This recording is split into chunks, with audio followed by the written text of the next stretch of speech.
The Java virtual machine functions as an isolated execution environment.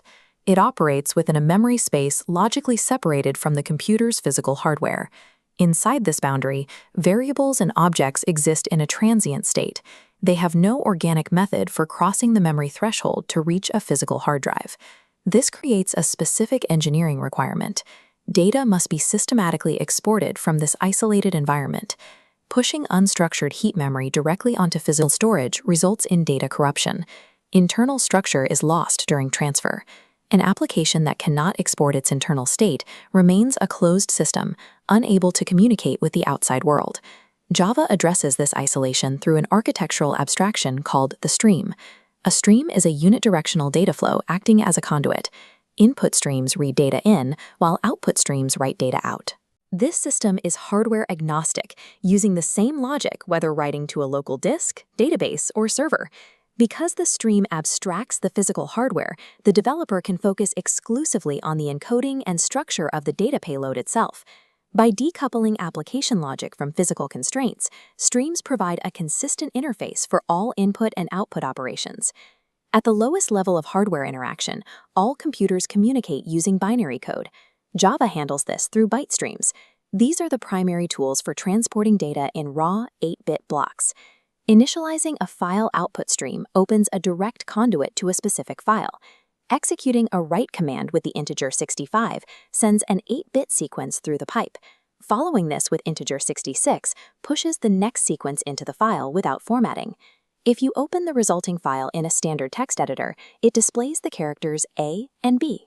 The byte stream delivered the numeric values exactly. The text editor then applied its own ASCII decoding logic to display those bytes as characters. This makes byte streams ideal for binary files like images or audio, where preserving the exact bit-for-bit sequence is necessary to prevent file corruption. However, byte streams do not account for linguistic encoding, making them inefficient for processing complex text data. Representing global languages requires a much larger set of character combinations than an 8-bit sequence can provide.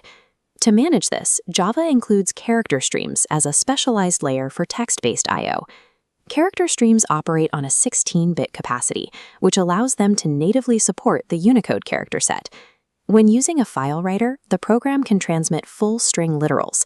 The stream handles the conversion from characters to the appropriate 16-bit sequences. This prevents the data truncation that often occurs when multi-byte Unicode characters are forced into 8-bit byte streams. These streams can be wrapped in classes like buffered reader, which allows the program to process data line by line rather than character by character. Character streams trade the raw binary flexibility of byte streams for the ability to maintain the structural integrity of human-readable text. While streams effectively move linear text and binary data, Java applications are built using multidimensional objects.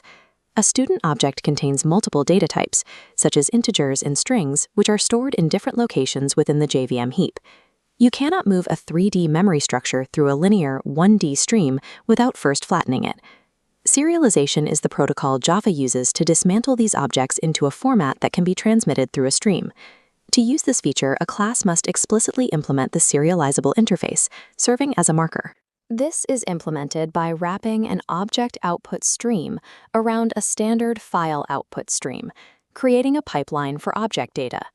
When the writeObject method is actively called, the multidimensional object is forcefully converted into a single continuous binary sequence for transport.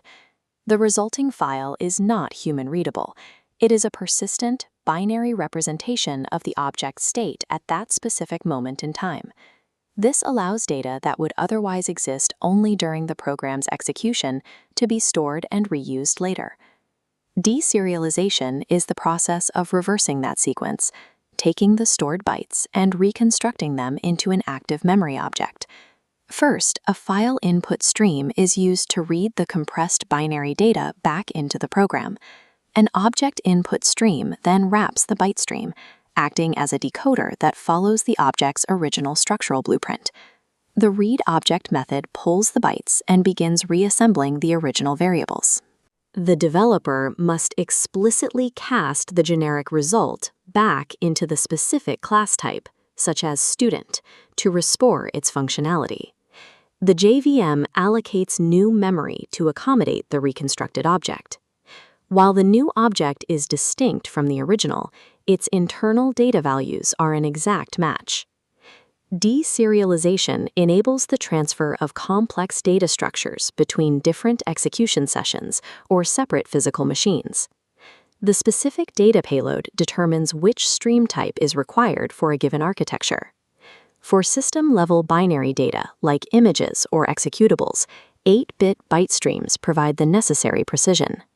For human-readable text, character streams provide the 16-bit capacity required for Unicode support. For complex memory structures, serialization facilitates the translation of objects into a transmittable format.